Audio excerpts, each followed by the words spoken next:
अ, अगर हम ब्रह्मांड की सबसे बड़ी शक्तियों के बारे में सोचें तो दिमाग में क्या आता है? वही शक्तियां जो सितारों को जन्म देती हैं या पूरे यूनिवर्स को चलाती हैं। एग्जैक्टली और जो समय आने पर सब कुछ समेट भी लेती हैं। पर क्या हो अगर, मेरा मतलब है, अगर ये असीम शक्तियां भी किसी और सत्ता की सेवा में सर झुकाएं खड़ी हों? ये सुनने में किसी साईफाई मूवी जैसा लगता है, पर आज की हमारी इस गहन चर्चा का यही मेन पॉइंट है। मैं इस टॉपिक को लेकर काफी एक्साइटेड हूं, मैं भी। क्योंकि देखिए, हम अक्सर इस उलझन में रहते हैं कि लाइफ को आखिर जिया कैसे जाए। एक तरफ अपना बैंक बैलेंस है, करियर है, और दूसरी तरफ शांति और स्पिरिचुअल फुलफिलमेंट की तलाश। सही कहा। और आमतौर पर यही माना जाता है कि इन दोनों नावों पर एक साथ पैर नहीं रखा जा सकता। हाँ, या तो इंसान सन्यासी बन जाए या पूरी तरह से दुनियादारी में डूब जाए। लेकिन आज हम जिस सोर्स मटेरियल की गहराई में जा रहे हैं वो इस पुरानी धारणा को पूरी तरह से उखाड़ फेंकता है। बिल्कुल। आज हम श्री ललिता सहस्रनामा के 69th श्लोका के रहस्यों को डिकोड कर रहे हैं। और इस श्लोका की सबसे बड़ी खासियत इसका विद्रोही स्वभाव है। अगर आज की आधुनिक भाषा में कहें तो ये श्लोका जिंदगी का एक अल्टीमेट चीट कोड है। ये एक ही जगह पर पूर्णता, हर तरह के अनुभव और समय की सीमाओं के पार जाने का नक्शा खोलकर रख देता है। और वर्डिंग्स देखिए इसके। पुरुषार्थ प्रदा पूर्ण भोगिनी भुवनेश्वरी, अंबिका नादी निधना, हरि ब्रह्मेंद्र सेविता। ये सिर्फ 8 शब्दों का एक मंत्र नहीं है। इसको सिर्फ एक धार्मिक अनुष्ठान तक सीमित रखना थोड़ा अनफेयर होगा। बहुत अनफेयर होगा। ये अस्तित्व के सबसे बड़े विरोधाभासों को सुलझाने का एक साइंटिफिक और फिलोसॉफिकल सूत्र है। सही बात है। सदियों से फिलॉसफी में ये बहस छिड़ी हुई है कि भौतिक संसार माया है, एक इल्यूजन है और इससे दूर भागना ही मुक्ति है। लेकिन ये श्लोका देवी के स्वरूप को किसी दूर बैठे दुनिया से कटे हुए ईश्वर के रूप में नहीं दिखाता। हाँ, बल्कि लाइफ की उस पूर्णता के रूप में प्रेजेंट करता है जहां सांसारिक और आध्यात्मिक दोनों एक ही सिक्के के दो पहलू बन जाते हैं। ये चीट कोड वाली बात श्लोका के पहले ही शब्द से साबित हुई लगती है, पुरुषार्थ प्रदा। बिल्कुल।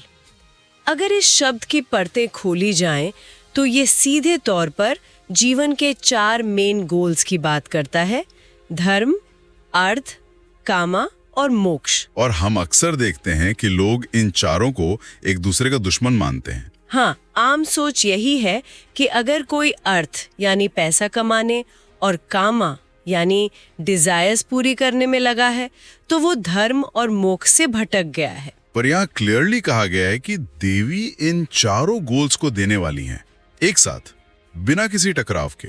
यहीं पर फिलॉसफी का एक बहुत बड़ा शिफ्ट देखने को मिलता है। आमतौर पर स्पिरिचुअल टीचिंग्स में ना एक तरह का गिल्ट डाल दिया जाता है। गिल्ट मतलब कुछ गलत करने का एहसास। हाँ, जैसे सिखाया जाता है कि जीवन का आनंद लेना या दुनिया में सक्सेस चाहना कोई निचले सतह की बात है।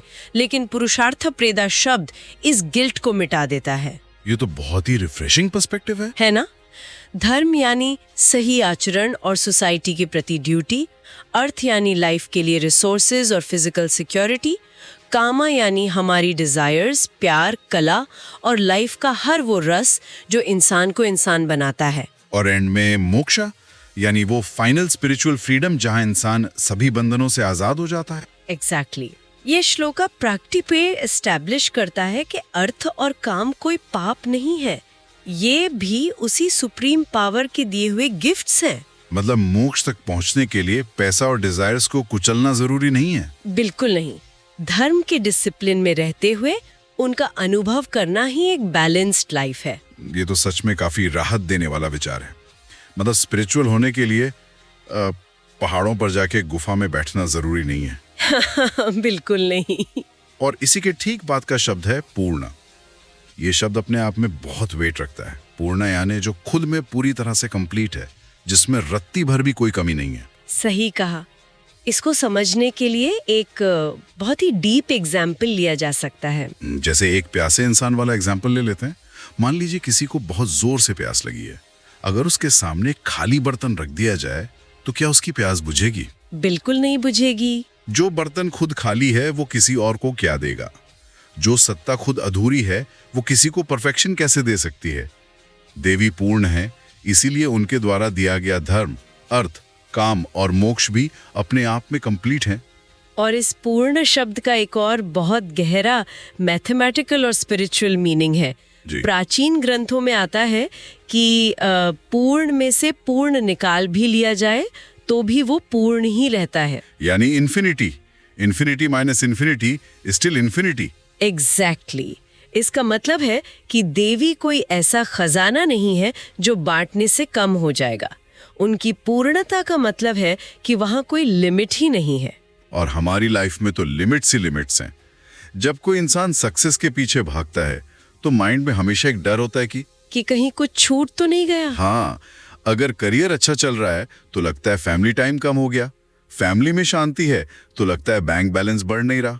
इंसान का जीवन हमेशा एक अधूरेपन के इर्द गिर्द घूमता है, लेकिन पूर्णता से जुड़ने का मतलब है उस अधूरेपन के माइंडसेट से बाहर निकलना। जब सोर्स ही कंप्लीट है तो उससे पैदा होने वाली हर सिचुएशन, हर अनुभव भी एक बड़ी पिक्चर में पूरी तरह से कंप्लीट ही है। लेकिन एक सेकंड, यहाँ एक बहुत बड़ा लॉजिकल क्वेश्चन खड़ा होता है। मेरा मतलब है, अगर वो सत्ता खुद में पूर्ण है, उसे किसी चीज की जरूरत नहीं है, उसमें कोई कमी नहीं है, तो फिर इस भौतिक संसार को बनाने की क्या जरूरत थी? एग्जैक्टली। ये दुनिया जहाँ इतनी उथल पुथल है, जहाँ दुख है, स्ट्रगल है, ये मेस क्रिएट ही क्यों किया? ये लॉजिक दिमाग को तुरंत श्लोका के अगले हिस्से में धकेलता है, भोगिनी भुवनेश्वरी। और ये सवाल फिलॉसफी के सबसे कॉम्प्लेक्स सवालों में से एक है, और भोगिनी शब्द इसका बहुत ही बोल्ड जवाब देता है। सोर्स मटेरियल बताते हैं कि भोगिनी का मतलब है वो जो भोग का अनुभव करती है, और भुवनेश्वरी यानी पूरे ब्रह्मांड की संचालिका। देखिए, जब हम ईश्वर की कल्पना करते हैं तो अक्सर दिमाग में एक ऐसे जज की इमेज आती है जो आसमान में कहीं दूर बैठा है। हाँ, जो हमारे कर्मों का हिसाब रख रहा है पर खुद इन सबसे पूरी तरह से अछूता है, डिटैच्ड है। बिल्कुल, लेकिन भोगिनी इस पुरानी इमेज को तोड़कर रख देता है। भोगिनी का मतलब है कि वो दूर बैठी कोई साइलेंट स्पेक्टेटर नहीं है, वो इस यूनिवर्स के हर एक अनुभव को खुद भोग रही है, खुद महसूस कर रही है। वेट, क्या खुद महसूस कर रही है? हाँ, जब कोई इंसान किसी खूबसूरत गाने को सुनकर खुश होता है तो वो आनंद महसूस करने वाली कॉन्शियसनेस भी वही है, और जब कोई बहुत गहरी पीड़ा में रोता है तो उस आंसू के पीछे का दर्द भी उसी का अनुभव है। ये विचार तो मतलब रोंगटे खड़े कर देने वाला है। इसका मतलब ये हुआ कि इस दुनिया में जो कुछ भी हो रहा है वो किसी दूर बैठे भगवान का वीडियो गेम या रिमोट कंट्रोल वाला खेल नहीं है। सही पकड़ा आपने। बल्कि सुप्रीम पावर खुद इस मैदान में उतरकर हर एक रोल निभा रही है। वो भुवनेश्वरी है, यानी पूरे ब्रह्मांड का संचालन कर रही है। पर एक अलग बैठे सीईओ या मैनेजर की तरह नहीं, बल्कि उस यूनिवर्स के कण कण में एक भोगिनी यानी एक्सपीरियंसर के रूप में मौजूद रहकर। ये बहुत ही पावरफुल कॉन्सेप्ट है। भुवनेश्वरी का मतलब सिर्फ एक रूलर होना नहीं है। भुवन यानी अस्तित्व के अलग अलग आयाम या डिमेंशंस, और ईश्वरी यानी उन पर राज करने वाली सत्ता। हाँ, वो नियम बनाती है, संसार को स्पीड देती है, लेकिन ये मशीनरी किसी इंजन की तरह सूखी नहीं है। भोगिनी होने की वजह से इस पूरे ब्रह्मांड का हर एक वाइब्रेशन उसकी अपनी ही लीला है, उसका अपना अनुभव है। तो इसका मतलब भौतिक संसार को माया कह के खारिज करने की कोई जरूरत नहीं है। बिल्कुल जरूरत नहीं है। अगर दुनिया का हर एक्सपीरियंस खुद भुवनेश्वरी का भोग है तो फिर इस दुनिया से भागना कैसा? तब तो जीवन का हर पल, चाहे वो कैसा भी हो, एक पवित्र अनुभव बन जाता है। वाओ, यहाँ से हमारी चर्चा एक बहुत ही डीप और एब्स्ट्रैक्ट लेवल पर चली जाती है। अगर हर अनुभव वही है, हर पल वही है, ये सारा कॉस्मिक ड्रामा उसी का है, तो एक नेचुरल सी इंसानी क्यूरियोसिटी जागती है कि ये सब शुरू कब हुआ? हाँ, इस खेल का, इस पूरी एनर्जी का जन्म कब हुआ? और श्लोका की तीसरी लाइन इसी रहस्य पर से पर्दा उठाती है, अंबिका नदी निधाना। ये लाइन फिलॉसफी और साइकोलॉजी दोनों का बहुत ही खूबसूरत मिक्स है। अनादि का मतलब है जिसका कोई आदि नहीं है, यानी कोई स्टार्टिंग पॉइंट नहीं है। और निधाना के आगे अ लगने से वो अनिधना बन जाता है, जिसका मतलब है जिसका कोई एंड नहीं है। एग्जैक्टली वो शाश्वत है, समय उसके अंदर पैदा होता है और उसी में खत्म हो जाता है। वो टाइम के कंट्रोल में नहीं है, बल्कि समय तो उसका एक छोटा सा टूल है। हाँ, समय के पार होने वाली इस बात को समझना इंसानी दिमाग के लिए बहुत चैलेंजिंग है। मतलब हम तो हर चीज को एक टाइमलाइन पर देखने के आदी हैं। कल क्या था, आज क्या है और कल क्या होगा। बिल्कुल। तो जब किसी ऐसी चीज की कल्पना करते हैं जिसका ना आदि है ना अंत, तो ये कैसा लगता है? जैसे किसी सर्कल का किनारा ढूंढने की कोशिश करना। इंसान उस सर्कल पर गोल गोल घूमता रहेगा, पर उसे कोई स्टार्टिंग पॉइंट नहीं मिलेगा। सही एग्जाम्पल है ये। सच कहूं तो इन्फिनिटी या अनंत का ये कॉन्सेप्ट थोड़ा डरावना है। ये अस्तित्व का एक ऐसा एग्जिस्टेंशियल क्राइसिस पैदा करता है जिसमें इंसान को लगने लगता है कि हमारी वैल्यू तो एक धूल के कण से भी छोटी है, एक एंडलेस डार्क यूनिवर्स जहां हमारी कोई औकात ही नहीं है। और यहीं पर इस श्लोका की सबसे बड़ी साइकोलॉजिकल मास्टर स्ट्रोक आती है। इस अनंत, ठंडे और डरावने ब्रह्मांड के विचार को श्लोका तुरंत एक शब्द से पलट देता है, और वो शब्द है अंबिका। अंबिका, जिसका मतलब है माँ, एक करुणामयी जननी। हाँ, जैसे ही ये इस्टेब्लिश होता है कि वो इन्फिनिट और अनादि सत्ता एक माँ है, वैसे ही वो सारा डर गायब हो जाता है। जो अनंत ब्रह्मांड एक डरावना और खाली वॉइड लग रहा था, वो अचानक एक सेफ और लविंग एम्ब्रेस में बदल जाता है। क्या बात है, ये काफी इमोशनल थॉट है। एक अनंत स्पेस जो हमें डराने के बजाय एक माँ के गर्भ की तरह हमें चारों तरफ से घेरे हुए और हमारी रक्षा कर रहा है। अंबिका शब्द उस विशालता को एक बहुत ही पर्सनल और सॉफ्ट टच दे देता है। अब एक माँ जो खुद में पूर्ण है, जो पूरे ब्रह्मांड को चला रही है और जो टाइम के भी पार है, उसका इस यूनिवर्स के बाकी देवताओं के साथ कैसा रिलेशन है? श्लोका की आखिरी लाइन हरि ब्रह्मेंद्र सेविता इसी स्ट्रक्चर को समझाती है। और सोर्स के अकॉर्डिंग हरि यानी पालन करता विष्णु, ब्रह्मा यानी सृष्टिकर्ता, और इंद्र यानी स्वर्ग और प्राकृतिक शक्तियों के राजा। और ये लाइन क्लियर करती है कि ये सभी देवी की सेवा में खड़े हैं। ये लाइन तो उस पूरी ट्रेडिशनल स्पिरिचुअल हायरार्की को ही पलट देती है। परंपरागत रूप से समाज में यही माना जाता है कि ब्रह्मा, विष्णु और महेश सबसे ऊपर हैं। हाँ, सृष्टि का बनना, उसका चलन और उसका एंड, ये सबसे बड़े कॉस्मिक टास्क्स माने जाते हैं।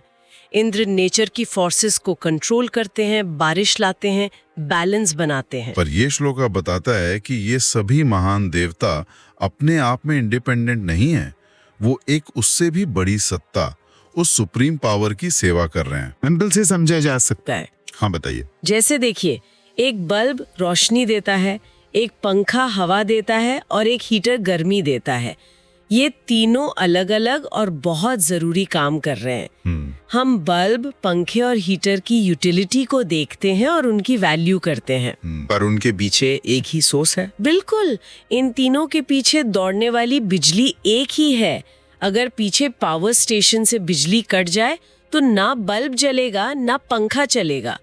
यहाँ हरि, ब्रह्मा और इंद्रा उन पावरफुल इक्विपमेंट्स की तरह है जो कॉस्मिक फंक्शंस कर रहे हैं, लेकिन देवी वो मेन इलेक्ट्रिक एनर्जी या कॉन्शियसनेस है जो उन्हें ये काम करने की पावर देती है। हाँ, वो देवी की सेवा इसीलिए करते हैं क्योंकि उनके अस्तित्व और उनकी पावर का मेन सोर्स ही देवी है। यानी ये कोई ईगो बैटल नहीं है कि कौन बड़ा देवता है। सही कहा, ये उस रूट कॉज तक पहुंचने की फिलॉसफी है जिससे ये पूरा एग्जिस्टेंस बना है। ये चर्चा सच में बहुत सी आंखों पर पट्टियों को खोलने वाली है। अगर हम इस पूरी जर्नी को एक धागे में पिरोने की कोशिश करें तो ये श्लोका सिर्फ एक मंत्र नहीं रह जाता, बल्कि एक कंप्लीट लाइफ फिलॉसफी बन जाता है। बिल्कुल, ये हमें सिखाता है कि लाइफ में मटेरियल सक्सेस और डिजायर्स को नकारने की कोई जरूरत नहीं है। अगर वो धर्म के साथ जुड़े हैं तो वो भी स्पिरिचुअल ग्रोथ का हिस्सा है। और यही बैलेंस ही सच्ची पूर्णता है। ये हमारे दुनिया को देखने के पूरे पर्सपेक्टिव को बदल देता है। जब इंसान ये समझ लेता है कि यूनिवर्स की कोई भी घटना उसी भुवनेश्वरी के कंट्रोल में है, तो लाइफ से फालतू की टेंशन्स खत्म होने लगती हैं। हाँ, हमें हर सिचुएशन में एक डीप एक्सेप्टेंस महसूस होती है, क्योंकि वो जो कुछ भी एक्सपीरियंस करा रही हैं वो एक लविंग मदर या अंबिका के रूप में करा रही हैं। एक्सेप्टेंस और एक्सपीरियंस की ये बात एक बहुत ही डीप विचार को जन्म देती है, जिस पर शांति से बैठकर सोचने की जरूरत है। जरा इस पर गौर कीजिए। अगर सुप्रीम पावर खुद भोगिनी है, यानी वही हर सुख और दुख को भोग रही है, और इस पूरे ब्रह्मांड में उसी के अलावा कुछ और है ही नहीं, क्योंकि वो पूर्णा है, तो फिर ये जो हमारा पर्सनल ईगो है, हमारी जो अपनी अलग आइडेंटिटी है कि मैं ये कर रहा हूँ, मैं ये दुख सह रहा हूँ, ये सब क्या है?